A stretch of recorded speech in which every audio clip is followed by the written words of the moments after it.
Coordination committee की meeting होनी थी।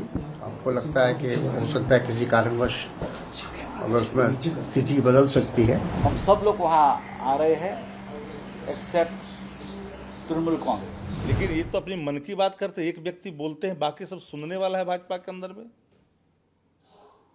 तो एक बात जान लीजिए, इंडिया गठबंधन का उद्देश्य देश कोऑर्डिनेशन कमेटी की मीटिंग होनी थी। हमको लगता है कि हो सकता है किसी कारणवश अगर उसमें तिथि बदल सकती है, लेकिन बाकी सारी चीज़ें उसका जो प्रिपरेशन है, उसकी तैयारी है, आगे जो 2024 का चुनाव है उसको ध्यान में रखकर सब कार्रवाई हो रही है। इंडिया जो गठबंधन बना है वो बहुत स्ट्रॉन्ग गठबंधन बना है और उसका जीता जागता सबूत अभी जो बाई इलेक्शन हुआ 7 जगह पर, उसमें 4 जगह इंडिया को कामयाबी मिली। और आपने देखा कि यूपी में जो गढ़ माना जाता है भारतीय जनता पार्टी का, वहाँ बाई इलेक्शन में 63,000 से बीजेपी हारी है। तो इससे सबक लेना चाहिए बीजेपी को। इंडिया का गठबंधन अपनी चुनाव की तैयारियों में लगा है। 2 अक्टूबर से जनसभाएं करने का प्रोग्राम है। उसके बाद राज्यों में ब्यौरेवार आंकड़े इकट्ठे करके उम्मीदवार का चयन करने का है। राज्यों की कमेटियां बनेगी और हम उस पर प्रगति के पथ पर। वो बहुत महत्वपूर्ण मीटिंग है, कैंपेन के हिसाब से, इश्यूज को आर्टिकुलेट करने के हिसाब से। और 2 अक्टूबर से विधिवत जनसभाओं का दौर शुरू होगा, जिसकी तैयारी के लिए कल की मीटिंग बुलाई। शरद पवार साहब के घर में ये मीटिंग होगी। जो एजेंडा हमने तय किया है इंडिया की मुंबई के बैठक में, उसके ऊपर चर्चा होगी, अमल बजावनी होगी, अमल होगा। हम सब लोग वहाँ आ रहे हैं एक्सेप्ट तृणमूल कांग्रेस। अभिषेक बैनर्जी तृणमूल के नेता इस कमेटी के सदस्य हैं। अभी मेरी उनके नेताओं से बात हो गई, लेकिन वो नहीं आ सकते इसलिए ईडी नहीं चाहती,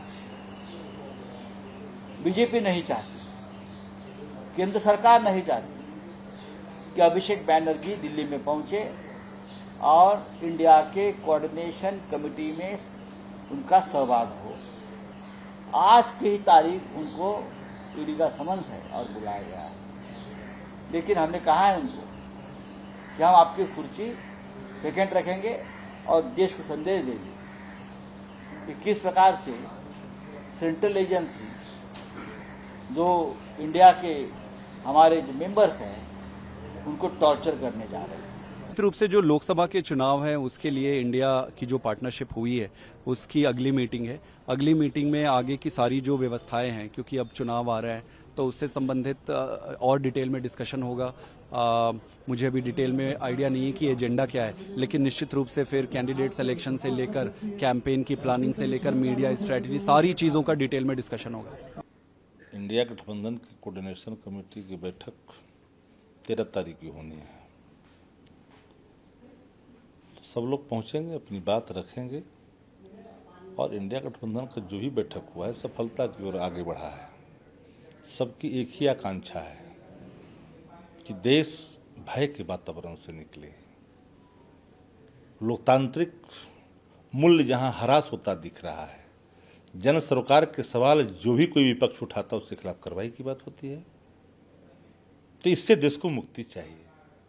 अब बेरोजगारी मुद्दा है कि नहीं, महंगाई मुद्दा है कि नहीं, किसान का सवाल है जो मुद्दा है कि नहीं, सीमा अगर असुरक्षित महसूस कर रहा है, स्केच जारी चीन बार बार कर रहा है, उस पर अगर सवाल होता है तो सत्ता पक्ष को मिर्ची लगती है। तो बैठ करके बात करनी चाहिए सब पॉलिटिकल पार्टियों से, देश के प्रधानमंत्री जी को। लेकिन ये तो अपनी मन की बात करते, एक व्यक्ति बोलते हैं, बाकी सब सुनने वाला है भाजपा के अंदर में। तो एक बात जान लीजिए, इंडिया गठबंधन का उद्देश्य देश हित में, चूंकि हर इंडियन की जो सवाल है वो मुंह बाए खड़ा है, इसलिए इंडिया इसको लेकर के आगे बढ़ा है। तो कोऑर्डिनेशन कमेटी की बैठक में जो चीजें सामने विचार के लिए आएगा उस पर विचार करेंगे और मूर्त रूप दी जाएगी।